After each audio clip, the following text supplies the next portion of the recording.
Rebeca, Rosario, en que iniciemos, hagámoslo así por respeto al tiempo de todas las personas que se unieron puntualmente y a la agenda de Rebeca. Pues me da mucho gusto saludarles en esta sesión del Consejo Consultivo Ciudadano para la Política de Población, que Rebeca, la maestra Rebeca, nos haga favor de hacer esta presentación, esta sesión. Como ustedes saben, les doy la bienvenida y les saludo a nombre de la maestra Gabriela Rodríguez, que en esta ocasión está atendiendo. Acaba de terminar, me desconecté y todavía no, faltaban unos minutos, la conferencia, la cuarta sesión de la Conferencia Regional de Población y Desarrollo, donde se logró alcanzar un documento de resolución y donde la verdad presentaron ponencias muy interesantes y hubo una discusión muy interesante acerca de los impactos sociodemográficos de la COVID. Entonces, está concluyendo esta conferencia, pero la maestra les manda muchos saludos y agradecimiento por estar aquí, Rebeca. Hoy vamos a tener una sesión muy interesante que se llama el alcance de las recientes resoluciones de la Suprema Corte de Justicia de la Nación en el tema de aborto. Para ello, la maestra Rebeca Ramos nos hace favor de impartirla y voy a permitirme leer algo del currículum de la maestra Rebeca Ramos. Ella es directora ejecutiva de GIRE, es abogada feminista por la Escuela Libre de Derecho y maestra en Derechos Humanos por la Universidad Iberoamericana. Comenzó a trabajar en GIRE en 2012 y fue coordinadora del área de incidencia política pública desde marzo de 2020. Perdón, desde marzo de 2020 es la directora ejecutiva. Anteriormente fue asesora parlamentaria y formó parte del grupo de trabajo para la reforma constitucional sobre derechos humanos. Rebeca también fue coordinadora general del Centro Jurídico para los Derechos Humanos y ha participado en diversas publicaciones. Además, yo quiero reconocer la activa participación en el grupo del programa de gobierno abierto de la Secretaría de Función Pública sobre los derechos sexuales y reproductivos de las y los jóvenes para tener un mayor acceso a la información y para implementar la NOM 046 y la NOM 047. Así que, Rebeca, te dejo el uso de la voz para que nos comentes al respecto de este tema tan interesante. Gracias. Muchísimas gracias, Maricruz, y muchísimas gracias a CONAPO. Es realmente un honor para mí estar el día de hoy, encontrarme con las personas que forman parte de los consejos estatales, pues justo para platicar de este tema que además en los últimos días el tema del aborto ha estado en la agenda no nada más nacional, sino mundial, precisamente con estas resoluciones por parte de la Suprema Corte de los Estados Unidos, pues frente a esta revocación de la mítica sentencia Roe versus Wade y ahora pues nos encontramos en este momento que quizás si lo hubiéramos pensado hace 10 o incluso 5 años, pues hubiera sido para algunas personas inimaginable en términos del rol que la Suprema Corte de Justicia mexicana ha tomado en este tema de garantía de los derechos reproductivos, en específico el acceso al aborto, y frente a ahora una Suprema Corte de los Estados Unidos, pues tan conservadora que está negando derechos para las personas. Entonces, para mí es un verdadero placer estar con ustedes, que además pues les toca esta tan importante responsabilidad en términos de las políticas de población en nuestro país y que sin lugar a dudas el tema del aborto pues ha estado presente en esta temática de la población, del desarrollo y pues ahora tener la oportunidad de compartir con ustedes qué ha dicho la Suprema Corte, sobre todo en estas sentencias de ya hace casi un año, de septiembre de 2021, en donde el Pleno de la Corte resolvió 3 acciones de inconstitucionalidad y un poco pues platicar en términos de los efectos. Veo que hay varias y varios colegas de estados en donde recientemente se ha despenalizado el aborto durante el primer trimestre de la gestación. Entonces, espero que esta sesión, que esta charla les sea de utilidad y, por supuesto, dejar abierta el contacto por si pues no pudiéramos agotar todos los temas, agotar los cuestionamientos que sepan que pues acá desde el Consejo Consultivo de CONAPO, pero además a nivel de GIRE estamos a la orden para conversar y para ver de qué manera podemos apoyar en este trabajo. Pues como ya les comentaba, en septiembre de 2021, el Pleno de la Suprema Corte de Justicia resolvió tres acciones de inconstitucionalidad. Una que tuvo que ver con la criminalización del aborto en el estado de Coahuila, otra sobre la llamada protección a la vida desde el momento de la concepción en el estado de Sinaloa, y una última sobre la regulación de la objeción de conciencia en la Ley General de Salud para el personal médico. Decirles también, ahí me voy a remontar un poquito a la historia y algunos precedentes de la Suprema Corte. No es la primera vez que la Suprema Corte de Justicia mexicana resuelve temática que tiene que ver con el aborto, pero sí es la primera vez que se le cuestiona sobre la constitucionalidad de la criminalización absoluta del aborto. Un poco lo que habíamos visto en los últimos años, sobre todo a partir del año 2000, fueron una serie de resoluciones y de cuestionamientos a la Corte en torno a si era constitucional ampliar causales, si era constitucional despenalizar el aborto durante el primer trimestre de la gestación, o si era constitucional, por ejemplo, que se le negara el servicio de aborto legal a aquellas víctimas de violencia sexual que estuvieran embarazadas por este hecho. Y en 2021 llega esta pregunta que nadie había hecho en el caso de los amparos y de la sociedad civil y de las personas en lo particular, pues porque no tenemos la posibilidad de cuestionar de manera tan abstracta a la Corte, pero ahora a través de las autoridades, a través de las instituciones, se presentó esta pregunta. Yo nada más remontar a estas resoluciones desde principios de los 2000. En 2002 la Corte resolvió que era constitucional que en el entonces Distrito Federal se ampliaran las causales de aborto legal. En específico, en aquel momento, por la llamada Ley Robles, se estaban aumentando causales en términos de salud y de alteraciones o malformaciones congénitas del producto de la concepción. Después viene en 2007, pues este hito que todas y todos ustedes conocen también, que fue la despenalización del aborto en Ciudad de México con el correlativo con la correlativa reforma a la ley de salud del entonces Distrito Federal para generar el programa de ILE, que justo este año cumplió 15 años de funcionamiento, en donde casi 250,000 de mujeres han podido acceder a servicios de aborto legal, gratuito y seguro de manera pública a través de los servicios de la Secretaría de Salud de la Ciudad de México. Y después vinieron una serie de resoluciones que tuvieron más que ver precisamente con amparos, ¿no? En un caso, en 2012, se presentó el caso de una mujer en Guerrero que había sido sentenciada por el delito de homicidio agravado cuando ella había vivido un aborto, y sin embargo se le había investigado y se le había sentenciado por el delito de homicidio en razón de parentesco con una pena de más de 20 años de prisión. Este caso llegó a una de las salas de la Corte y la sala lo que hizo fue, en una revisión que tuvo que ver más con cuestiones de debido proceso, declarar que pues que era inconstitucional, que se le había impuesto una pena sin tener las pruebas, las evidencias suficientes. Entonces revocaron esa sentencia. Fue una sentencia muy importante, la sentencia de Adriana Manzanares.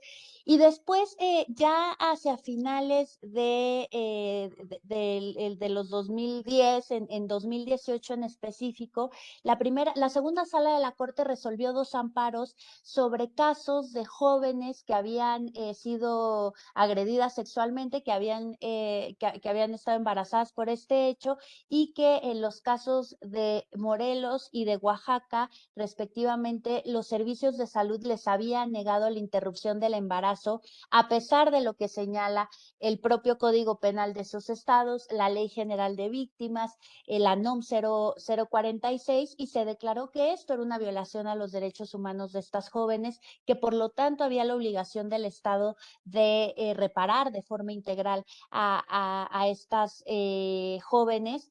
Y después en 2019 resolvió un amparo en términos de la causal salud, ¿no? Ahí la Corte hace un análisis de lo que establece la Ley General de Salud. En ningún lugar de la ley se habla específicamente de aborto y de interrupción del embarazo, pero esta mujer pues corría riesgo su salud si continuaba con el embarazo. Aún así los servicios de salud federal, ella era derechohabiente del ISSSTE, no le garantizaron el servicio, tuvo que acudir a una práctica privada porque estaba aquí en Ciudad de México. El caso llega a la primera sala de la Corte y ahí la Corte dice que por lo menos cuando la salud de la persona embarazada, ya sea una mujer o una persona con capacidad de gestar, esté en riesgo por motivos del embarazo, el derecho a la salud reconocido constitucionalmente y lo que establece la Ley General de Salud obligan a los servicios a prestar este servicio. Entonces ahí hay un precedente pues bastante importante, porque además considera la salud como este estado de bienestar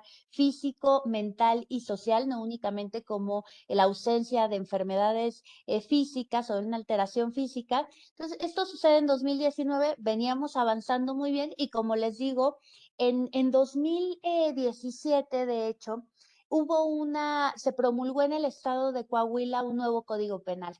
Y ahí a la hora de, pues, de toda las discusiones, la presentación del nuevo Código Penal, se logró que en Coahuila se aumentara algunas causales de legalidad para el aborto, en específico la causal salud, pero se seguía manteniendo el delito de aborto voluntario, ¿no? Y lo que se decía, como en la mayor parte de los estados de este país, es que la interrupción voluntaria de un embarazo se sigue considerando un delito, es un aborto, y existen una serie de excepciones en donde se permite acceder a estos servicios, como es cuando el embarazo es producto de una violación, cuando la salud de la persona gestante está en riesgo, cuando se presenta alguna alteración o malformación genética en el producto. Y entonces ahí, una vez que se publica el Código Penal de Coahuila, la Procuraduría General de la República decide presentar una acción de inconstitucionalidad en contra de la criminalización absoluta del aborto voluntario.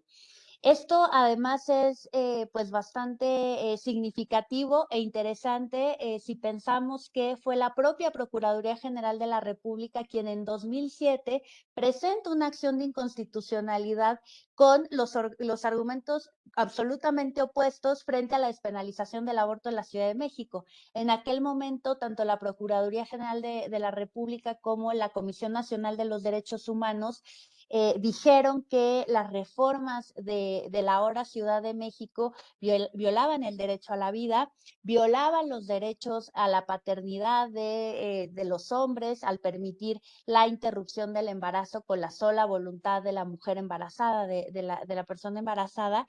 Y entonces ahora vemos que 10 años después es la misma institución, pero con otra postura radicalmente distinta, quien presenta esta acción de inconstitucionalidad. La acción fue turnada a la ponencia del ministro Aguilar Morales, y precisamente en septiembre de 2021, principios de septiembre, es que el Pleno de la Corte decide juntar esta resolución, el análisis de esta acción de inconstitucionalidad con otras dos acciones que se habían presentado.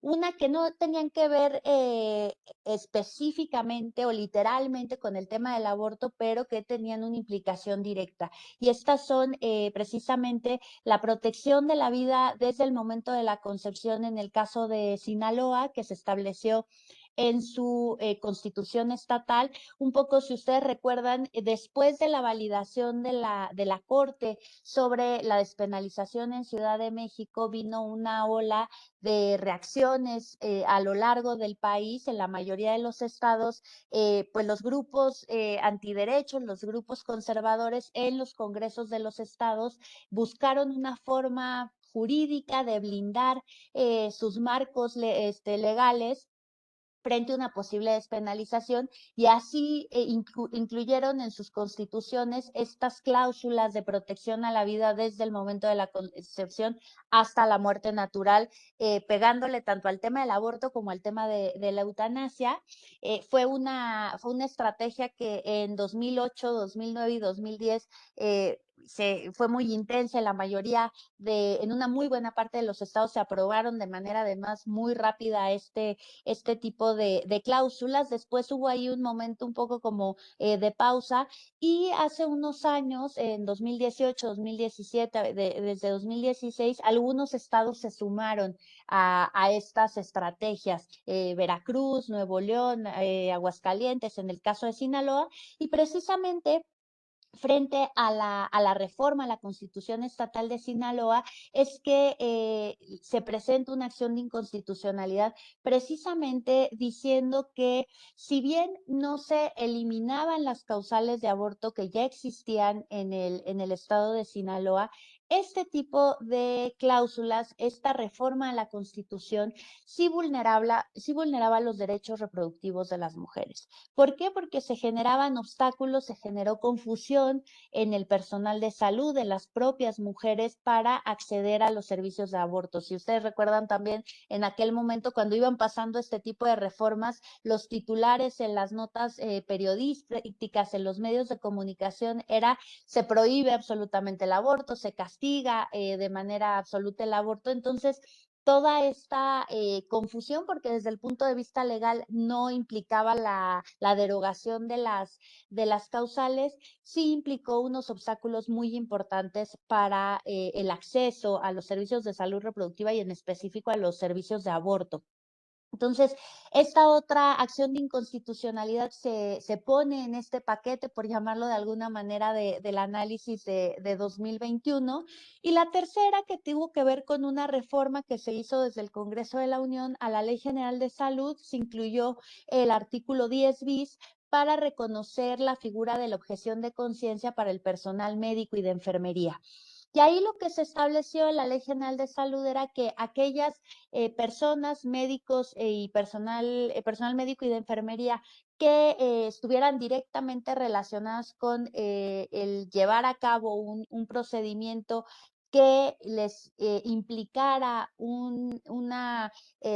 pues una confrontación con con sus convicciones éticas, religiosas o morales, podían objetar conciencia, salvo en aquellos casos en donde la vida del paciente, de la paciente, estuviera en peligro o si se trataba de una emergencia médica.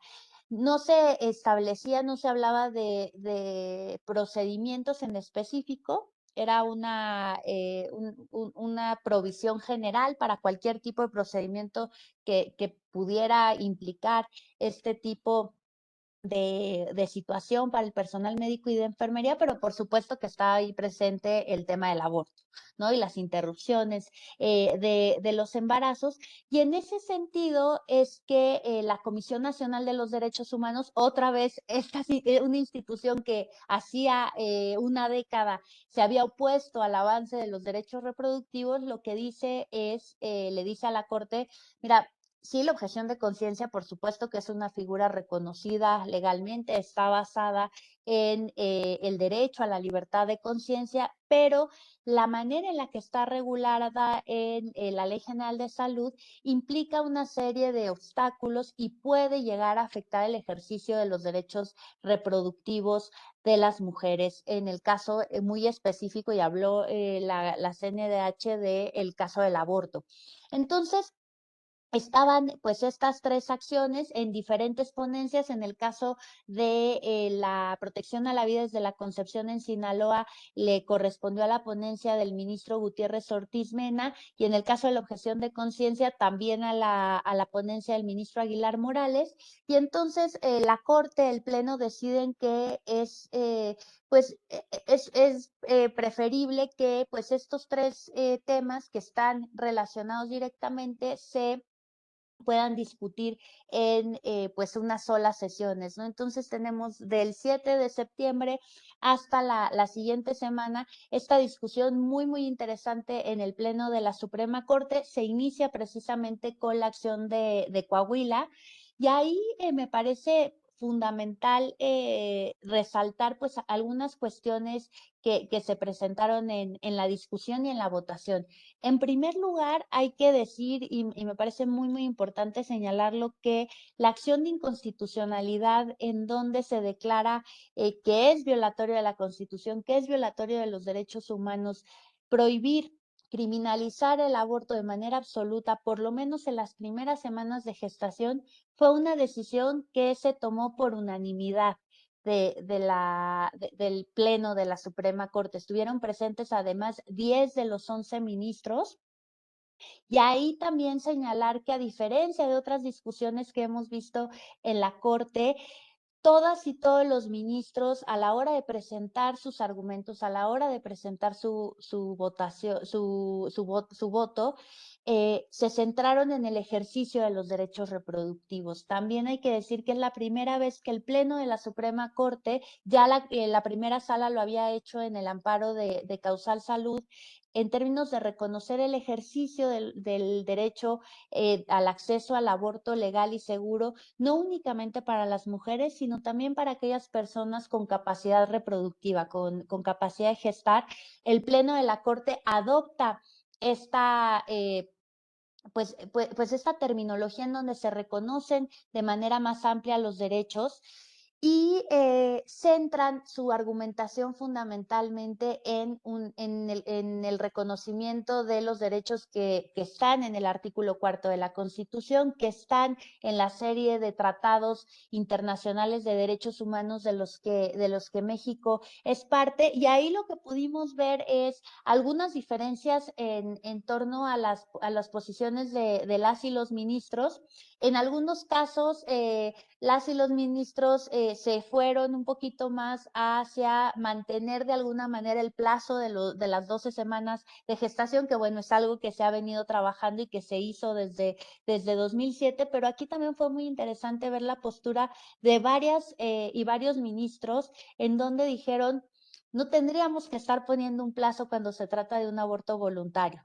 Tendríamos que reconocer que se trata del ejercicio de la autonomía, que se trata del ejercicio de la libertad y del libre desarrollo de la personalidad de las mujeres. En algún momento, la ministra Norma Piña, en sus intervenciones, dice: a ver, señores y señoras, acabamos de resolver hace poco, acaba de pasar un caso que tuvimos la oportunidad de acompañar desde Gire, de una negación de aborto por violación. Este caso fue en Chiapas, pero se le había negado a la joven que requería este servicio, porque su embarazo pasaba del plazo de 90 días, que es el que establece el Código de Chiapas para acceder al aborto por violación. Y ahí lo que la Corte dijo, la primera sala, fue: no puede haber plazo cuando se trata de una causal, y menos de la causal violación, porque son víctimas de una agresión sexual y además está violentando sus derechos reproductivos. Entonces esto la Corte lo acababa de reconocer. Retoma esta resolución la ministra Piña y dice: yo sinceramente no entiendo por qué, cuando se trata de una violación sexual, estamos ampliando y el plazo, no estábamos estableciendo un plazo, y cuando se trata de otras situaciones en donde las mujeres están ejerciendo su sexualidad, el Estado está imponiendo un límite de este tipo. Estamos fiscalizando de alguna manera el ejercicio de la sexualidad de las mujeres. Entonces, no se obtuvo mayoría en términos del plazo, pero me pareció muy, muy importante que algunas ministras, no fue únicamente la ministra Piña, también el ministro Saldívar en su posicionamiento dijo, a ver, mi postura es clara, hay que sacar del Código Penal el delito de aborto voluntario. No podemos seguirlo manteniendo como un delito, incluso con plazos. No se obtuvo la mayoría para esta parte, pero sí que puso sobre la mesa este tema que además semanas después, unos meses después, por ejemplo, la Corte colombiana precisamente tuvo la posibilidad de analizar el mismo tema. En el caso de la Corte colombiana tampoco se fueron para eliminar por completo el delito de aborto voluntario, pero sí ampliaron las semanas y el plazo para acceder a a 24 semanas. Entonces, bueno, ahí estamos viendo cómo la Suprema Corte de Justicia de México está escuchando, está adoptando por parte de algunas ministras y ministros, pues estas interpretaciones mucho más progresistas, mucho más garantistas en términos del ejercicio de los derechos humanos. Si bien, como les comentaba, no se obtuvo la mayoría, sí que se obtuvo una buena sentencia en términos de decir que no es constitucional la criminalización absoluta del delito de aborto voluntario, que por lo menos se tiene que garantizar en las primeras semanas de gestación y ahí, si bien no establecen específicamente si van a ser 12, 14, 8, 10, como en algunas partes del mundo, sí toman la referencia de lo que había sucedido ya en Ciudad de México, Oaxaca, Veracruz e Hidalgo, ¿no? Retoman este referente nacional y entonces por lo menos ahí ya está garantizada la interpretación constitucional. Y en términos de los alcances que esto puede tener a nivel de los estados, me parece que ya en algunos estados, los congresos de algunos estados escucharon claramente el mensaje de la Corte. Es el caso de Colima, de las dos Baja Californias y de Sinaloa en términos de decir tenemos que despenalizar el aborto por lo menos en el primer trimestre de la gestación y fue lo que ya hicieron. Ahora esperamos que pues a esta ola y a esta serie de despenalizaciones se unan el resto de los estados. Ojalá que se pudiera avanzar en términos del plazo, incluso si se pudiera quitar, pues qué mejor, porque se sigue pensando desde la lógica del derecho penal y no como un tema de salud pública, como un tema de ejercicio de los derechos, pero sin lugar a dudas lo que ha sucedido ahora ya en 10 estados de la República, 9 por la vía legislativa, es un avance importantísimo que es innegable y que tenemos que seguir apoyando, por supuesto. Y después, las otras dos acciones de inconstitucionalidad, decirles que en el caso de Sinaloa, de la protección de la vida desde el momento de la concepción, ahí lo que el Pleno de la Corte resolvió también por unanimidad fueron dos cuestiones fundamentales. Uno que tiene que ver con el tema de las competencias, y ahí la Corte dijo, eh, no puede haber, somos un Estado federal, sí, pero nos une una Constitución nacional.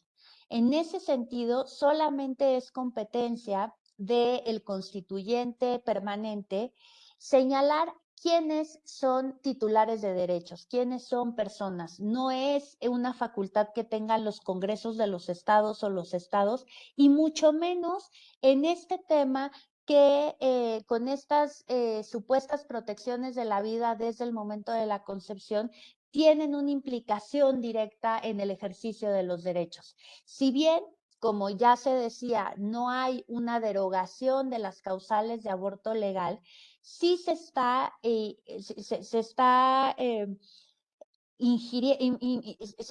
entrando de manera arbitraria para decir que los fetos o los embriones son titulares de derechos y esto tiene una afectación directa en el ejercicio de los derechos reproductivos de las mujeres y de las personas gestantes. Entonces, en ese sentido, la Corte toma dos elementos, uno en términos de competencias y el otro en términos de el reconocimiento y el ejercicio de los derechos humanos. Ahí lo que dice la Corte, sabemos que hay un muy buen número, la mayor parte de hecho de los estados en donde existen este tipo de cláusulas en las constituciones. Ya en la mayoría de los casos, pues se precluyó el plazo para que nosotros nos podamos, podamos resolver algo en contra de esas resoluciones, pero lo que sí les decimos es que en donde se mantienen este tipo de protecciones, nunca se puede interpretar de manera que se obstaculicen los derechos reproductivos. Y en aquellos otros casos, ahí venían, por ejemplo, las resoluciones de Nuevo León y de Veracruz. Meses después, la Corte mantuvo su criterio y las declaró inconstitucionales. Entonces, ahí también es un mensaje muy importante para aquellos grupos y aquellas personas y legisladores que están en contra del avance de los derechos reproductivos y que utilizaron esta estrategia jurídica para decirles, pues esta estrategia no es constitucional, no continúen por ahí, y para las autoridades estatales, sobre todo en términos de la provisión de los servicios de aborto legal y seguro, pues también es un mensaje claro en términos de no pueden estar aplicando o tomando este tipo de cláusulas como un pretexto para negar los servicios de aborto que existen y que ya están reconocidos en sus legislaciones.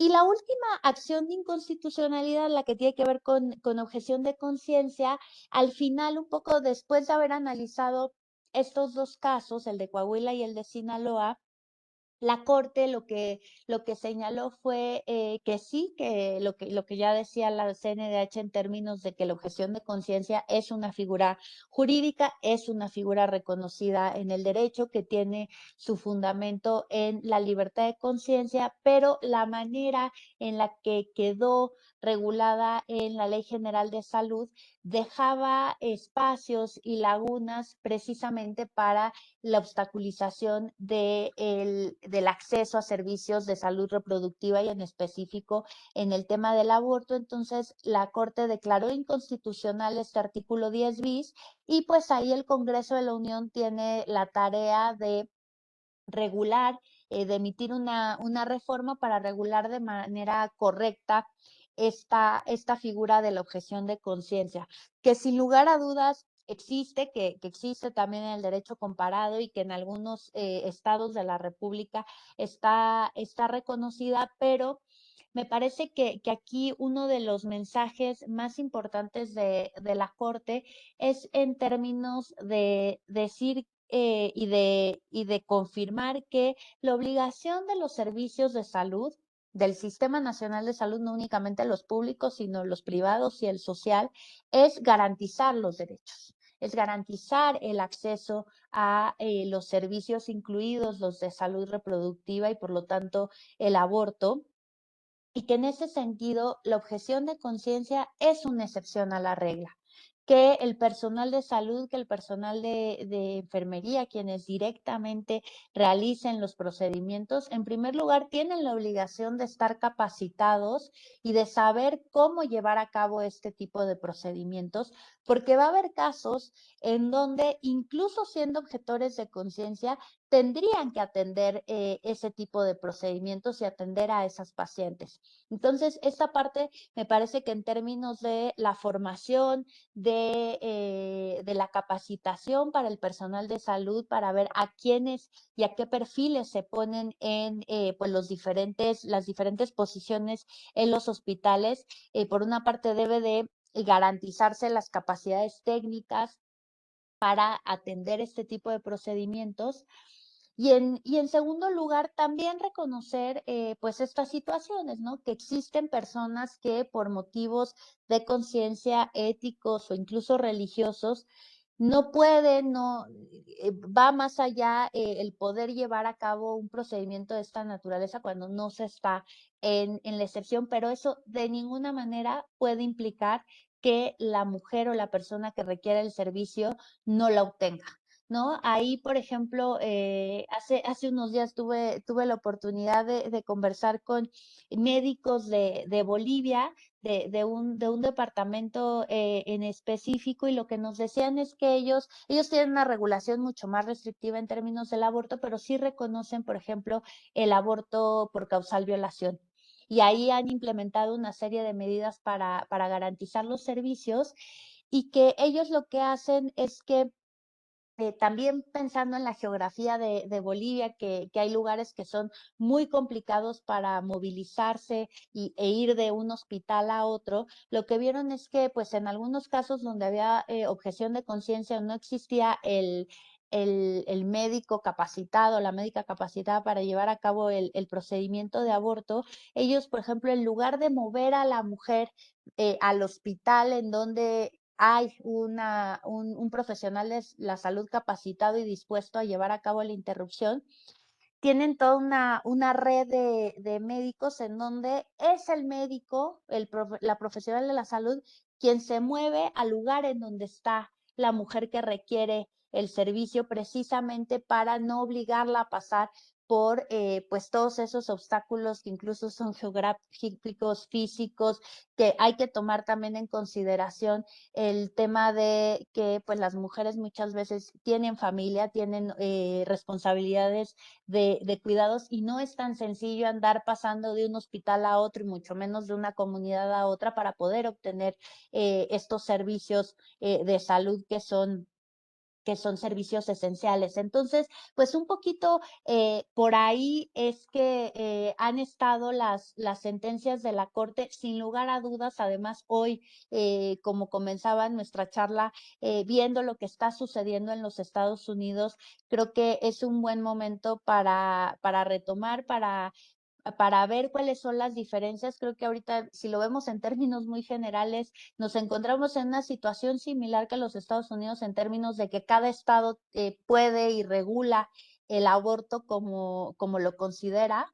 Sin embargo, lo que nosotras sí tenemos hoy en día en México es un criterio de la Corte que además es obligatorio para todos los jueces y juezas de este país, no únicamente para los federales, sino también para los estatales, en términos de que la criminalización absoluta del aborto es inconstitucional y pues ahora en los Estados Unidos se perdió eso, ¿no? No hay estos límites que establecía la sentencia de Roe versus Wade. Entonces, hay un camino enorme por recorrer aquí en México. Tenemos que ir avanzando estado por estado con las reformas legislativas, pero por lo menos en términos de persecución penal, esta sentencia del caso Coahuila también ha dejado muy claro que si se declara, si se lleva a proceso penal a una mujer que interrumpió de manera voluntaria su embarazo o a algún profesional de la salud que acompañó ese procedimiento, por lo menos durante el primer trimestre de la gestación, y se les está acusando en el ámbito penal, esas acusaciones son inconstitucionales y por lo tanto no se podría llegar a una sentencia condenatoria y mucho menos a una sanción de prisión o de multa como las que existen en el país. Entonces esa parte también es fundamental.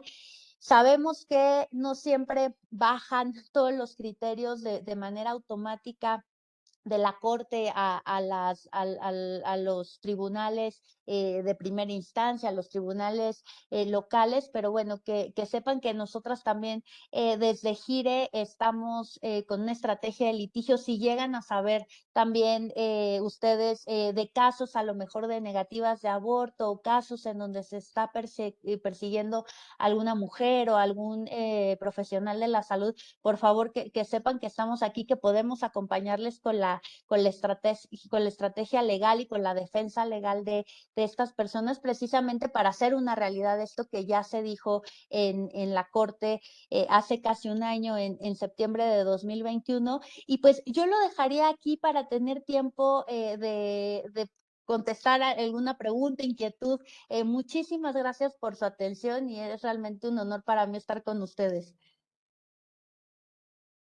Muchas gracias a ti, Rebeca, por este muy completo y excelente resumen de antecedentes de las resoluciones más recientes de la Suprema Corte de Justicia de la Nación en este avance tratando de garantizar el ejercicio de los derechos sexuales y reproductivos de la población mexicana. Te agradezco mucho y voy ahora a abrir los micrófonos a las personas que quieran hacer alguna pregunta. Me gustaría mucho antes de hacerlo con las personas que nos acompañan de los COESPOS y del Consejo Nacional de Población, si la doctora Cárdenas, que es la presidenta del Consejo Consultivo Ciudadano para la Política de Población, ¿quieres comentar algo, Rosario?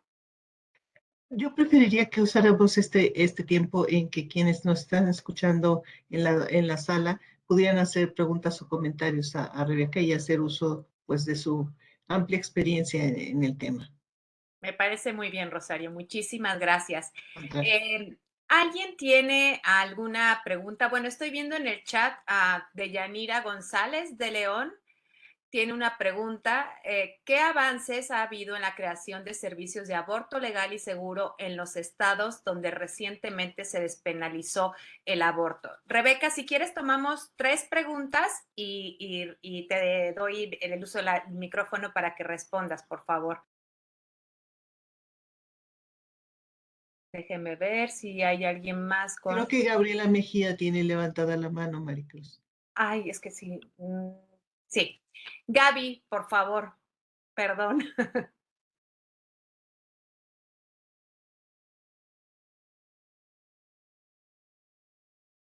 Gaby. Creo que no le han dado el uso del micrófono. Por favor, Adri, ¿le pueden abrir el micro? Creo que ya. Ya está, Gaby. Hola, Rebeca, bravo, bravo, bravo. Ahora sí que para los demógrafos, y creo que expusiste muy, muy claro, muy interesante, un tema muy interesante y justamente las personas que luchamos por los derechos sexuales y reproductivos nos parece muy relevante. Entonces, empiezo por las felicitaciones, muy clara tu exposición. 2 preguntas. La primera, justamente derivado de lo que pasó en Estados Unidos con lo de Roe. Anoche, de hecho, escuchaba yo pues que es como al Attorney General, ¿no? De Wisconsin, diciendo que ellos van a enfocar los recursos a realmente a perseguir a los verdaderos criminales, ¿no? Matanzas, a los violadores, y no perseguir justamente a las mujeres ni a los prestadores de servicio, que porque pues ellos tenían que dar prioridades derivado de lo escaso de los recursos. ¿Cómo podríamos hacer una implementación similar en México, derivado de que pues somos un país todavía con muchísimos menos recursos como para ver este costo-beneficio, porque al Estado pues me imagino que le cuesta un dineral estar, perdón por la expresión, perdiendo el tiempo haciendo estas persecuciones? Entonces, ¿qué podríamos implementar? Y mi segunda pregunta sería, ¿qué tan lejano ves tú esto a nivel nacional? Que ya se legalice esto. Y otra vez, muchas felicidades y muy interesante tu explicación. Gracias. Muchas gracias, Gaby. Rebeca, si quieres, Gaby hizo 2, de Yanira una pregunta. Si quieres, responder a ellas, por favor. Claro que sí, muchísimas gracias por sus comentarios. Me da mucho gusto que haya sido clara. Les tengo ahí un avance, veo también ahí en el chat que nos piden como más información desde Gire. Precisamente estamos en la preparación de un documento que en un lenguaje claro, no técnico leguleyo, que muchas veces es complicado en términos de entendimiento, presentar una publicación cortita precisamente sobre los impactos de estas resoluciones de la Corte. Entonces, en los próximos meses estamos por publicar esto, lo haremos llegar, yo lo compartiré en el Consejo Consultivo y para que pues les llegue esta publicación en términos de esta información que les acabo de dar de manera muy breve. Y esto que nos preguntaban sobre los servicios en aquellos estados en donde se ha despenalizado, bueno, decirles que hay una ya larga experiencia en términos del programa ILE de la Ciudad de México, que yo creo que ahí tenemos avanzado un muy buen camino. se ha hecho, por ejemplo, en el estado de Oaxaca y de Hidalgo. En Hidalgo, desde antes de que se despenalizaran, los servicios de salud del estado ya estaban implementando un programa precisamente para el acceso a y el cumplimiento a la NOM 046. Y ahí, en el caso de Hidalgo, pues se avanzó mucho porque al final del día, en términos de procedimiento médico, es el mismo, independientemente si el embarazo había sido producto de una violación, por supuesto que con toda la atención psicológica para una víctima de una agresión sexual, pero en términos del procedimiento de interrupción del embarazo, pues es el mismo. Entonces ahí se ha avanzado bastante bien. En Oaxaca, por ejemplo, también ha habido pues mucho trabajo. Las colegas, por ejemplo, de Mexfam, Esperanza, que es parte del Consejo Consultivo, ha tenido ahí un trabajo muy importante con los servicios de salud de Oaxaca y de Veracruz. Todavía faltan muchas cosas que hacer. En el caso de Oaxaca, por ejemplo, el sistema de salud pues vive una situación en general compleja que pues eso acaba afectando a los procedimientos y a la provisión de los servicios de aborto legal. Yo en términos generales lo que diría es que en los estados en donde se ha despenalizado, se está avanzando en algunos casos, pues no tan rápido como se quisiera, pero ahí se está pues dando asesoría técnica y apoyo por parte de especialistas, por parte también incluso de el personal y del programa ILE de la Ciudad de México. Sin embargo, falta mucho por hacer. Por ejemplo, en el caso de Sinaloa, por ahí sabemos por información de acompañantes y de organizaciones locales que no se tiene, por ejemplo, el medicamento, la mifepristona, que normalmente en los procesos de aborto con medicamentos se hace con este dúo, ¿no? Misoprostol, mifepristona. Entonces ahí también es importante el tema de la garantía de los insumos, de la compra de medicamentos y de infraestructura. No se tiene todavía un programa con los alcances que se han podido lograr en el caso de Ciudad de México, incluso en los momentos iniciales, pero sí que se está avanzando y bueno, ahí hay que estar muy atentas, y desde la sociedad civil que nos toca estar de este lado, pues un poco vigilando y también dotando de acompañamiento para esos procesos. Y de ahí me paso a la segunda pregunta que hacía Gabriela en términos de cómo veo a nivel nacional.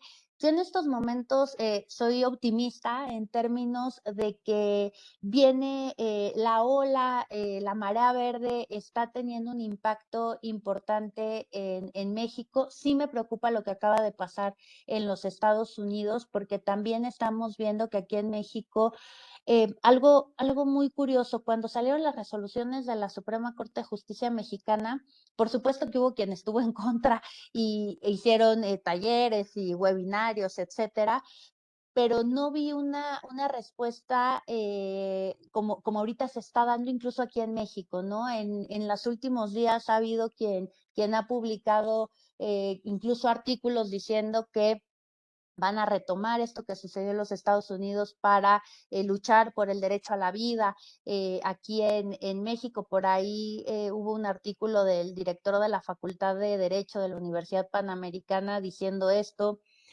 Acaba de pasar ayer mismo en el Congreso de Michoacán una reforma en torno que tiene que ver con servicios sociales de derechos económicos, sociales y culturales. Y hubo un legislador que metió ahí un tema de que estos servicios se van a garantizar desde el momento de la concepción hasta X edad. Entonces, se están moviendo ahorita determinadas cosas a raíz de lo que sucedió con Roe, pero en donde estoy siendo muy optimista es que hay un movimiento social fuerte en México, algo que no teníamos, por ejemplo, en 2007 cuando se dio la despenalización en Ciudad de México, y ahora tenemos en las calles, a nivel social, una exigencia mucho mayor, a nivel de los medios de comunicación también hay un mejor entendimiento en términos de lo que significa la importancia de liberalizar las leyes de aborto. Tenemos una Suprema Corte de Justicia claramente comprometida con los derechos reproductivos de las mujeres.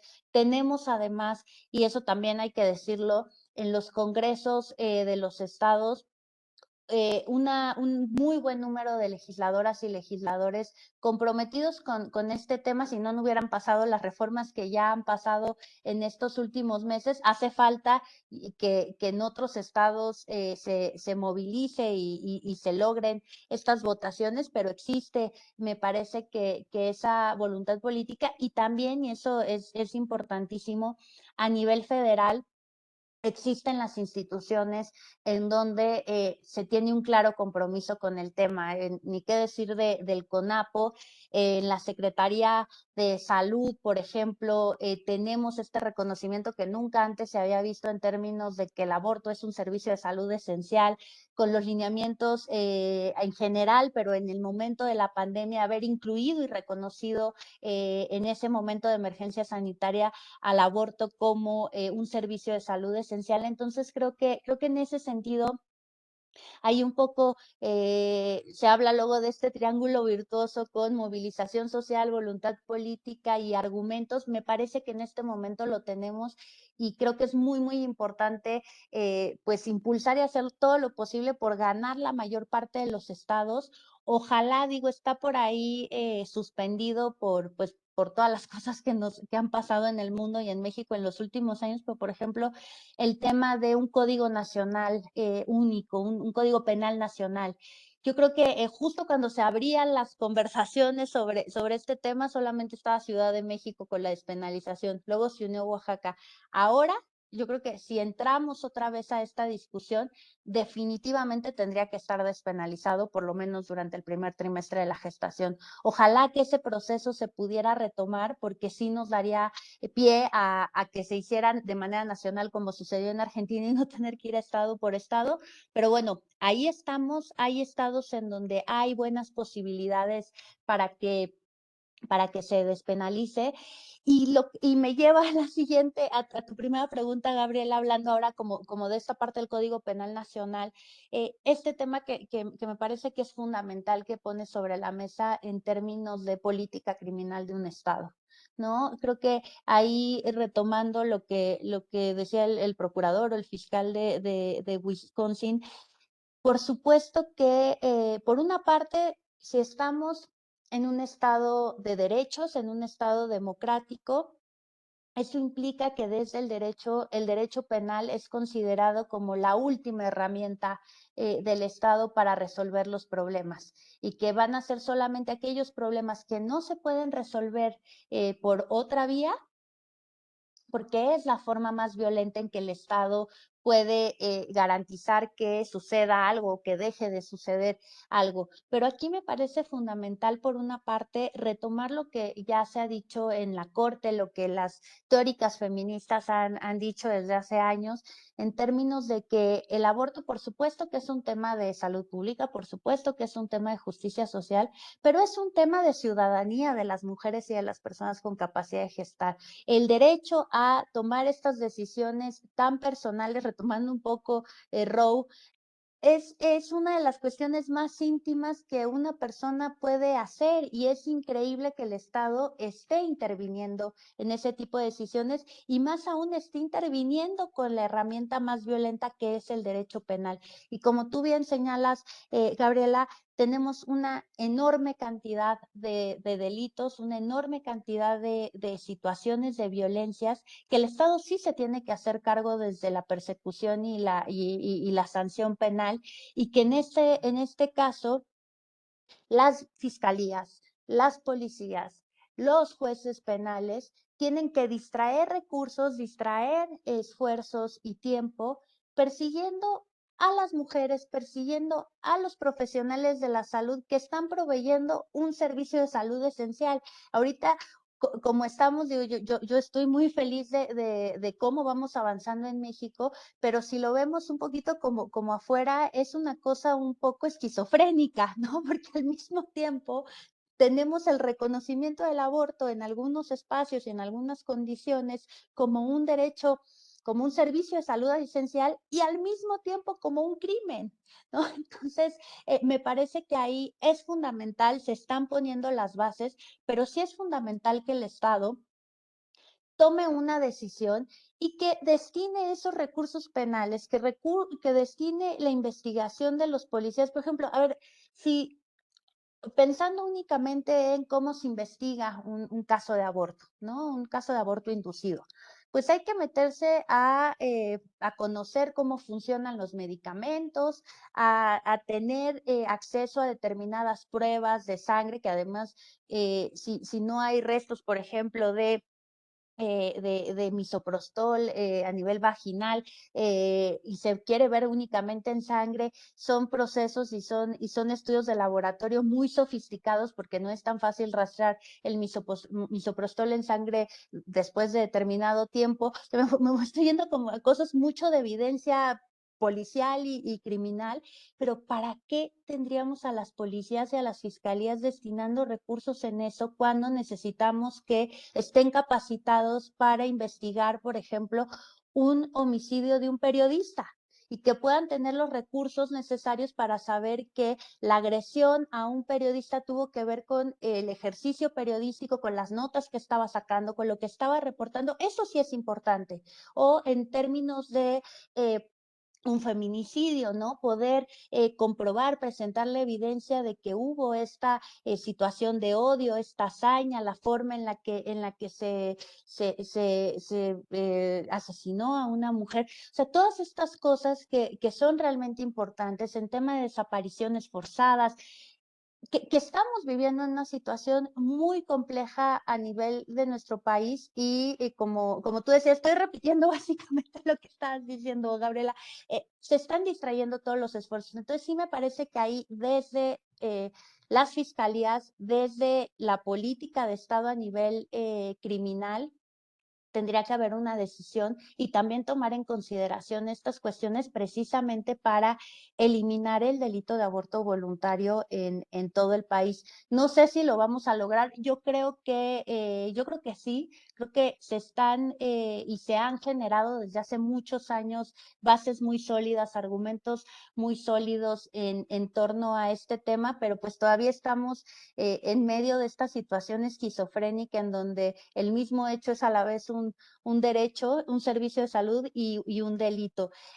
No tuve la respuesta, pero coincido totalmente contigo, Gabriela. Muchas gracias, Rebeca. Esta situación, como hablas, un poco caótica, hoy lo veíamos, lo escuchábamos en la mañana en la Conferencia Regional de Población y Desarrollo. Tenemos a un país como Argentina y escuchamos hoy una sentencia a una chica de 19 años, de 50 años de prisión por abortar. Entonces, creo que tenemos mucho que trabajar en el país, en la región, para lograr códigos similares que permitan a las mujeres ejercer sus derechos sexuales y reproductivos. Hay otra pregunta más de Erika Yáñez que te pregunta, Rebeca, ¿qué sucede si recurre a cuestiones morales, éticas o religiosas toda una comunidad hospitalaria y o región? ¿Cómo se aseguraría que la mujer interesada en la interrupción legal del embarazo reciba la atención oportuna? Y había otra pregunta más de Alejandra Morales, ¿de dónde se podría consultar la información que expusiste? Ya nuestra compañera Vicky Muñoz de CONAPO ya puso el vínculo a tu página y como también anunciaste, pronto va a haber un documento donde va a aparecer todo esto que nos contaste. Entonces, si no hay más preguntas, le voy a dar el uso del micrófono nuevamente a Rebeca para que le conteste a Erika y después vemos si hay más preguntas y si no, ya le damos el uso del micrófono a la doctora Cárdenas. Adelante, Rebeca. Muchas gracias, Maricruz. Muchísimas gracias, Erika, por tu pregunta, porque justo en términos de la objeción de conciencia, uno de los temas que se discutió y que además viene de otros países y de la doctrina es que la objeción de conciencia no se puede dar a nivel institucional. Ha habido casos en donde hospitales completos se declaran como objetores y este fue uno de los temas que la Corte dijo, esto es imposible, no, porque tiene que ver con una situación personalísima en términos de la libertad de conciencia, las consideraciones éticas incluso religiosas, pero esto que desde la doctrina o desde el Pleno de la Suprema Corte está tan claro, no necesariamente está claro en la realidad. Y ahorita que escuchaba la pregunta, me estaba acordando de un caso que tuvimos precisamente en Aguascalientes, en donde hace unos años una joven víctima de violencia sexual que solicitó la terminación de su embarazo, se solicitó el servicio no únicamente al hospital en específico, sino al director de los servicios de salud y lo que nos respondieron en aquel momento fue que no existía un solo profesional de la salud en Aguascalientes que pudiera proveer el servicio porque todos eran objetores de conciencia, no únicamente a nivel estatal, sino también a nivel de las instituciones de salud federal que estaban ahí en Aguascalientes. Lo que se hizo fue trasladar a esta joven a la Ciudad de México y que accediera al servicio. Ahí algo que tenemos clarísimo y que desde la despenalización de Ciudad de México hemos hecho todo el tiempo, es que no puede volver a pasar lo que sucedió con Paulina en el año 1999. No se puede de ninguna manera obligar a, a una joven, a una mujer a continuar con un embarazo que no desea y en este caso producto de una agresión sexual. Entonces, lo que se hizo fue trasladarla, accedió al procedimiento, pero presentamos un amparo.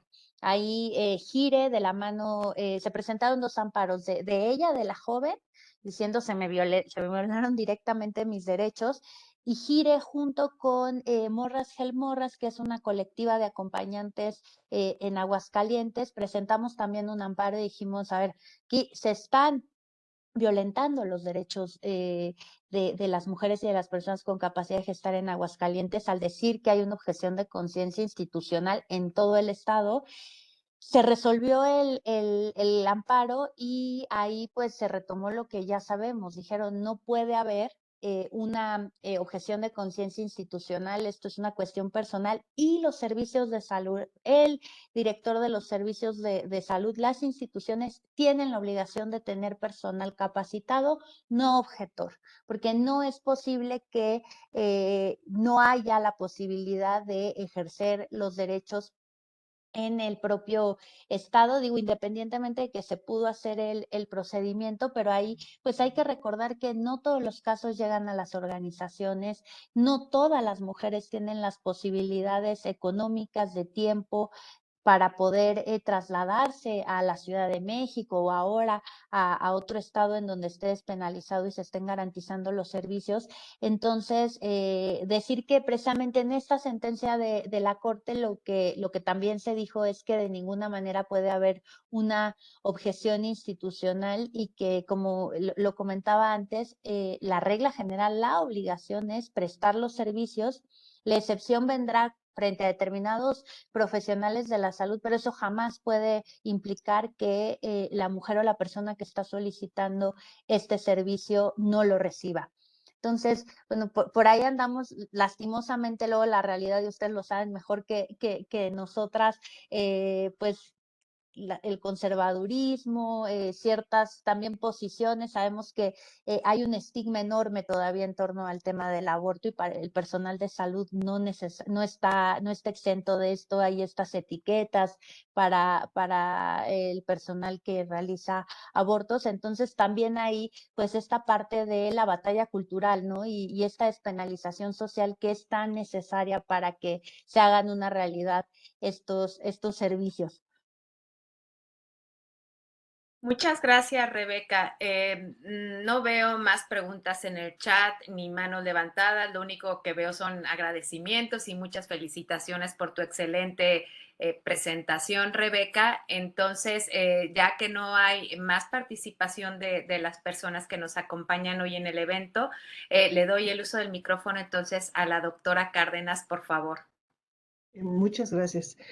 Pues solamente recuperar algunos elementos que están en el centro de lo que la maestra Ramos nos ha presentado y que se conectan con algunas otras ideas que también tendríamos que mantener presentes cuando discutamos estos puntos. Uno muy importante, me parece, es la meta que le NAPEA, la Estrategia Nacional de Prevención del Embarazo en la adolescencia, se ha planteado de para 2030 en el país no haya un solo embarazo de mujeres menores de 15 años. Y esta es fundamental porque estamos reconociendo, por una parte, que estos son el resultado de agresiones o de alguna forma distintas maneras de abuso, que pueden ser inclusive aquellas donde es una pareja de adolescentes, en el sentido de la capacidad que tiene una adolescente de tomar una decisión sobre su reproducción. Así que los menores de 15 años no deberían de estar colocados después de 2030 en estas necesidades de una interrupción legal del embarazo. Y eso creo que es algo que también tenemos que tener colocado en perspectiva, porque en el fondo lo que estamos buscando es respetar el hecho de que las personas, las mujeres, son las mejores jueces de sus propias condiciones. Si ellas pusieron en balance sus creencias religiosas, si las tienen, sus contextos sociales, los contextos conyugales, si también los tienen, y al haber colocado en esa perspectiva desde lo personal todas esas aristas y deciden que lo que requieren para continuar con su trayectoria de vida en los términos en que ellas los necesitan es una interrupción del aborto. Entonces tenemos que reconocer que ese es el punto central. Sí es un problema de salud pública, sí es un problema social, es un problema de comunidad, pero sobre todo es un elemento que respeta que cada una de las personas es su mejor juez y que cuando ha tomado una decisión y la decisión no afecta a otros, está dentro de los marcos legales, entonces es obligación del Estado proveer los elementos para satisfacer que eso ocurra. Eliminar los obstáculos entonces al acceso a servicios de salud, garantizar que hay suficiente información y esta es oportuna y fidedigna en los contenidos educativos es igualmente importante. Propugnar por la igualdad de género. Hace un momento se comentaba cómo hay estigmas y prejuicios y diferentes comentarios alrededor de aborto. En realidad es toda la sexualidad femenina está colocada en esa situación y esa pasa porque insistamos en la igualdad de género, donde no hay un juicio diferenciado entre hombres y mujeres.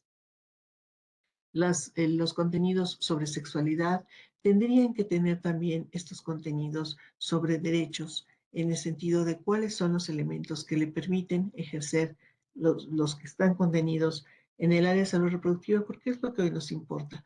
Pero también creo que nos hace falta trabajar sobre garantizar que cada uno de quienes conforman los equipos de salud sepa con certeza que se ha transformado el país y que los menores de 18 años tienen acceso a servicios de salud reproductiva sin que haya ningún elemento punitivo para el personal de salud y que de la misma manera se comprenda qué es objeción de conciencia. Y la objeción de conciencia vaya de la misma manera que he descrito para el caso de las mujeres, para el caso de los proveedores. ¿Cuánto van a colocar su propia posición personal por encima del derecho de la otra persona a satisfacer su necesidad? Y si ese es el caso, entonces es necesario identificar quién no estaría obstaculizando el ejercicio del derecho. En el fondo es aprender a ser mejores ciudadanos, donde utilizamos los derechos para que cada uno de nosotros tenga una condición similar frente a las diferentes decisiones que debemos tomar. Y como Estado recuperaría dos elementos que me parecen muy importantes a la luz de estas discusiones sobre mujeres, igualdad de género y derechos. Y tiene que ver con la homologación de la legislación para el matrimonio antes de los 18 años. Me parece que es una medida que señala cómo el país va moviéndose en un sentido donde va reconociendo que las mujeres requieren llegar a su etapa adulta en condiciones que les permitan definir su propia ruta de vida, y eso incluye el acceso amplio a anticoncepción y a los servicios de salud reproductiva. Y el otro, la escolaridad hasta el bachillerato. Si logramos que la escolaridad obligatoria genuinamente sea de cobertura universal, me parece que habremos hecho una diferencia para estos casos donde las mujeres tengan esa información que requieren para defender su derecho, aún frente a quien insiste en obstaculizarlo o quien plantea que su objeción de conciencia, es decir, su posición frente a las normativas, a lo legal, está por encima de las necesidades y el derecho de esas mujeres. También nos lleva a reconocer que los derechos tienen que defenderse todo el tiempo. La decisión tomada en Estados Unidos señala que no está escrito de manera permanente y nosotros estamos avanzando en la dirección correcta, pero la maestra Ramos nos recuerda que en estos días ha habido reacciones opuestas y que entonces necesitamos continuar señalando por qué es necesario que las mujeres dejen de ser tuteladas en sus derechos y sean tomadas como adultas a partir de los 18 años y adolescentes en un país donde los adolescentes puedan recibir salud sexual y reproductiva, los servicios de salud sexual y reproductiva, sin la presencia de un tutor o padre o madre. Esa es la dirección que nos va a llevar a que cada uno de las personas que componen a la población pueda participar de una manera cabal en el ejercicio de sus derechos y en la construcción de los derechos para los demás. Agradezco la plática de la maestra Ramos, ha sido muy ilustrativo escuchar la historia de cómo se ha ido caminando, y también, bueno, es una nota positiva que ella considera que estamos en condiciones de profundizar estos cambios y lograr que el país entonces tenga en el mediano plazo una condición que permita que no haya diferencia entre las mujeres alrededor de este acceso a este derecho, porque estén recibiendo en diferentes entidades del país. Ese es otro de los elementos que también marcan los derechos. Ninguna diferencia ni por edad, ni por sexo, ni tampoco por lugar de residencia. Y por supuesto, tampoco por etnicidad. Entonces, hay todavía mucho más que discutir. Celebro que haya interés por consultar la página. Estamos todos esperando el documento que nos ha ofrecido y lo distribuiremos tan ampliamente como nos sea posible. Muchas gracias. Muchas gracias, Rosario. Pues en el chat continúan las felicitaciones para tu exposición, maestra Rebeca Ramos. Quiero agradecer, si ya no hay más personas que quieran participar, quiero agradecer a todas las personas que nos acompañaron hoy, a todas las y los colegas de los consejos estatales de población que se unieron a esta sesión, a las personas del Consejo Consultivo Ciudadano de la Política de Población. Vi por ahí a la doctora Isalia Nava, que es también miembro de este consejo. Por supuesto, a la presidenta del Consejo Consultivo Ciudadano para la Política de Población, la doctora Rosario Cárdenas, a mi compañera del CONAPO, la doctora Carla Bonilla, que también está ahí, y por supuesto, Rebeca, muy agradecida de esta extraordinaria sesión, y en cuanto tengas ese documento y lo hagas llegar al Consejo Consultivo, vamos a recibirlo y a leerlo con muchísima atención. Agradezco de verdad mucho, siguen agradeciendo y felicitándote, Rebeca.